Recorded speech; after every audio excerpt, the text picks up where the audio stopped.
Bienvenue sur Top Invest, la chaîne des top d'investissement. Ici, on parle essentiellement d'entreprises de qualité. Avons-nous une opportunité d'investissement sur Class 15? C'est la compagnie, c'est la question à laquelle on va essayer de répondre. En se basant sur les états financiers de la compagnie, dont ceci représente uniquement mon point de vue et non un conseil d'investissement. Comme d'habitude, je me réserve le droit de me tromper. Nous avons une compagnie ici qui exerce dans le secteur du transport, donc du fret également. Donc ici, quel genre? Est-ce que c'est par la route? Est-ce que c'est par les airs? Expert mondial du transport et de logistique international. Donc international dans quel sens? Est-ce qu'on a des bateaux? Est-ce qu'on a des camions? Est-ce qu'on a des entrepôts? Ou bien c'est un ensemble de tous ces éléments-là? Donc, overseas, forward, donc dans tous les cas de figure ici, je sais qu'on a le secteur du transport. Donc, si on parle du secteur du transport de la logistique ici, c'est un secteur qui a le vent en poupe présentement parce que les prix sont très, très élevés pour transporter nos différents produits. OK? Donc, également, il y a des retards au niveau de la chaîne logistique. Donc, tout se passe très bien pour cette compagnie-ci. C'est sans doute la raison pour laquelle elle gagne beaucoup d'argent aujourd'hui. OK? Je ne dis pas qu'elle ne gagnait pas déjà de l'argent avant, mais aujourd'hui, c'est juste tout simplement waouh. OK? Alors, ici, je vais déjà réduire ces éléments-ci. On va prendre ça, on le fait comme ça. OK. La question que je me pose, c'est est-ce que les revenus et marges actuelles sont durables? Je vais déjà directement au niveau des marges ici parce que, voilà, ici, on voit qu'on avait des marges à peu près avant tous ces éléments-ci, on avait des marges aux alentours de 1% par là. Aujourd'hui, on a des marges de 2%. Est-ce qu'on va garder les marges de 2% avec les revenus actuels ou bien on va garder les revenus actuels avec des marges de 1%? Ou bien également on aura des revenus moins élevés avec des marges de 1%.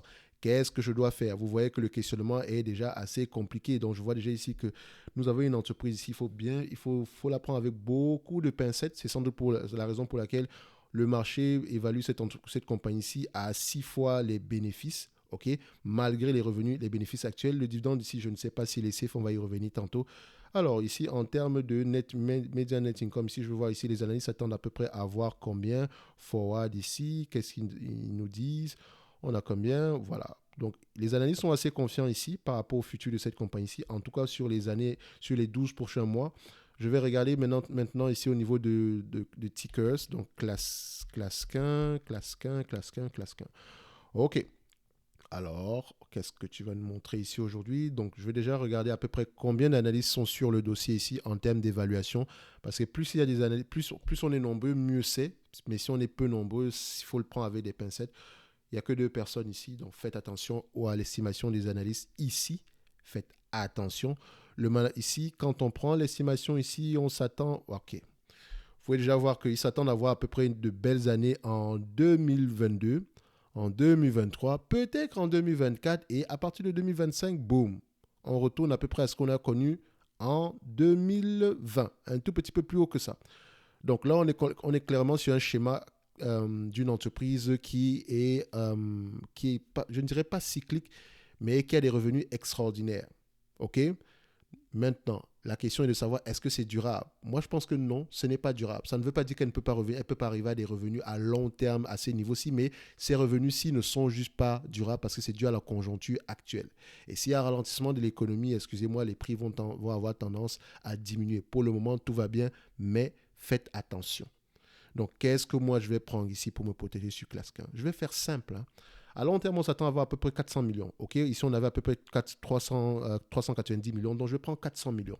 Je prends 400 millions. Je sais qu'on gagne plus, mais je prends 400 millions et je vous ai expliqué pourquoi. D'accord? 400 millions. OK? La croissance du revenu, je mets 0. OK? Je prends 0 parce que ici, j'avais une entreprise avant la variation ici. On avait une entreprise qui était en croissance, mais la période actuelle va fausser le niveau de croissance. Donc, on va d'abord se limiter à 400. On va mettre croissance 0 ici. D'accord? Il y a certainement une croissance sur cette compagnie-ci. On va prendre des marges de combien? Est-ce que je vais prendre 2% ou 1%? Je vais pencher pour le 1%.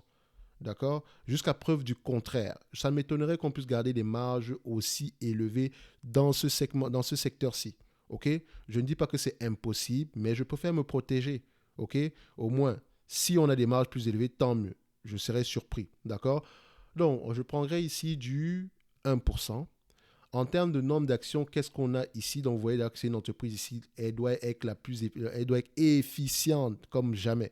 OK? On a ici à peu près un nombre d'actions à peu près de 2 milliards, 2 millions 300. 2 300 000, 2 300 000. Ok, donc je vais mettre ici 2.3. 2.3.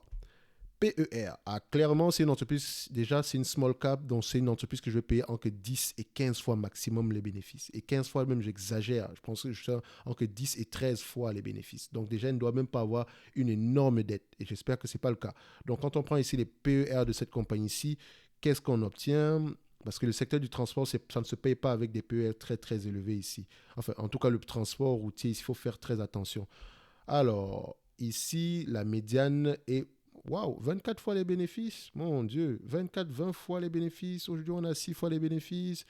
Ok, ok. Bah, moi, les amis, je ne prendrai pas plus de 15 fois les bénéfices. Je ne suis pas à l'aise à prendre plus que ça. Je ne suis pas à l'aise, d'accord? Je ne suis pas à l'aise à prendre plus de 15 fois les bénéfices. Si vous voulez prendre 20 fois les bénéfices de cette compagnie-ci, libre à vous. Moi, je ne suis pas à l'aise à prendre 15 fois les bénéfices ici, à prendre 20 fois les bénéfices. Ensuite, maintenant, qu'est-ce qu'on a? Je prends ici la dette, La dette nette ici aux alentours de combien? Nous avons une dette nette ici aux alentours de 26 millions. On va mettre 27 sous réserve de modification. Peut-être qu'on a des loyers, etc. Voilà. Donc, 27 millions. Maintenant, on va faire l'évaluation. 400 millions, 1% de 400 millions, simple, ça fait 4 millions. Multiplié par 15 fois les bénéfices, on est à combien? 60 millions. Moins, moins la dette nette de 27 millions, moins 27, ça donne ici 30 000, 33 millions. Vous comprenez pourquoi je suis en train de rigoler. Divisé par le nombre d'actions, on est à peu près aux alentours de 14 euros l'action. 14 euros l'action, ce serait un prix correct pour moi. Pas en tout cas, à 47 euros l'action, ça me met un peu mal à l'aise. OK? 14 euros l'action, c'est à peu près la valeur que j'attribue à cette compagnie-ci en date d'aujourd'hui par rapport aux éléments actuels. Oui, je pense également, elle pourrait nous surprendre, d'accord? Mais au moins, je sais que je n'ai pas, j'ai pas envie de surpayer pour ce genre de compagnie-ci. Et surtout que les marges sont tellement minimes que franchement, ça ne me dérange pas de rater une opportunité d'investissement ici. Franchement, ça ne me dérange pas de le faire. Évidemment, vous pouvez avoir un avis totalement différent et je l'encourage, ok? Il faut absolument garder votre esprit critique, ne pas penser que tout ce que je vous raconte ici est forcément parole d'évangile, d'accord? Quoique même les évangiles, on pourrait parler de ça ici, d'accord? Bon, c'est une parenthèse, d'accord? Donc, faites attention. Aujourd'hui, on a des marges très élevées. Vous pouvez voir ici que par le passé, on n'a jamais eu ce genre de marge-ci. Est-ce que c'est durable? Point d'interrogation. D'accord? Moi, je ne pense pas que ce soit durable. OK? Mais ce n'est pas également la première fois qu'on a ce genre de marge. Vous pouvez le constater ici. Et vous constatez que ce genre de marge, on a déjà eu ce genre de marge en 2008. D'accord? Et de 2008 à 2013, on était sur une pente très basse. OK? So, il faut faire attention. En moyenne, on est à 1,3 ici sur tous les données qu'on a sur cette compagnie-ci. Mais sur les 10 dernières années, ici, on était à 1%. Donc, je me protège, je suis à 1%. Si on a des marges plus élevées, tant mieux. Mais déjà, à partir de 14 euros, c'est là que je vais commencer à réfléchir pour cette compagnie-ci. Et évidemment, le marché peut l'évaluer sans prendre en considération la dette ici. D'accord? Donc, va peut-être l'évaluer ici à 4 millions ici. Donc, 1% de 400 millions multiplié ici par 15 fois les bénéfices. Ici, on sera à peu près à 60 millions. Divisé par 2,3 ici, je dirais que même à 26 euros, le prix ne serait pas mauvais également. Mais je préfère me limiter aux 14 euros ici. Donc, je dirais que c'est une entreprise ici qui pourrait être intéressante vers les 14 euros par là, mais sûrement pas à ce prix-ci. OK? Évidemment, je me réserve le droit de me tromper, mais je pense qu'il y a de meilleures opportunités. Si vous aimez les small caps, je pense qu'il y a de meilleures opportunités sur le marché que cette compagnie-ci. Épargnez-vous les maux de tête, hein, en fait. Vous avez des entreprises ici sur les small caps ici. Vous allez voir ici, en tout cas en France. Est-ce que Argan, c'est une small cap? Je vais juste regarder ça ici. Alors non, Argan, c'est pas une small cap. Je pense qu'on avait des entreprises comme Thermador, enfin, je pense qu'elle va plutôt dans les mid-cap ou quoi que ce soit. Thermador, je pense bien. Mador. Je pense qu'on a de meilleures opportunités sur le marché, sur d'autres small cap ici, ou bien des mid cap, mais pas sur Clascan en fait. En tout cas, selon moi, je pense qu'on pourrait, voilà, je pense on pourrait passer notre tour, d'accord? Déjà parce que les marges ne sont pas aussi élevées que ça et on aura tendance à avoir des marges qui fluctuent, c'est pas déjà bon signe, ok? Donc ceci n'est que mon avis. Nous avons une compagnie ici également qui distribue un dividende. Est-ce que ce dividende-là, il est safe? Avoir ce dividende ici actuellement, j'ai des doutes. J'ai des doutes par rapport au fait que ce dividende-là soit durable. OK? J'ai des doutes. Et voilà, je ne pense pas que ce dividende-là soit durable à long terme. Parce que donner du 7% ici, c'est presque plus que la moyenne de ce qu'on a par exemple par rapport aux revenus. D'accord? À 7% ici, à peu près, on donne à peu près un dividende de combien? Quand je prends à peu près la capitalisation boursière ici, qui est à peu près 108, multiplié par 0.0, je peux prendre 0.08 ici, on va faire simple. Ça donne à peu près près de 8 millions qu'on dépense ici juste pour le dividende. Je ne pense pas que ce soit durable. Ce n'est vraiment pas durable, ce dividende-ci. D'accord? Ce n'est pas durable.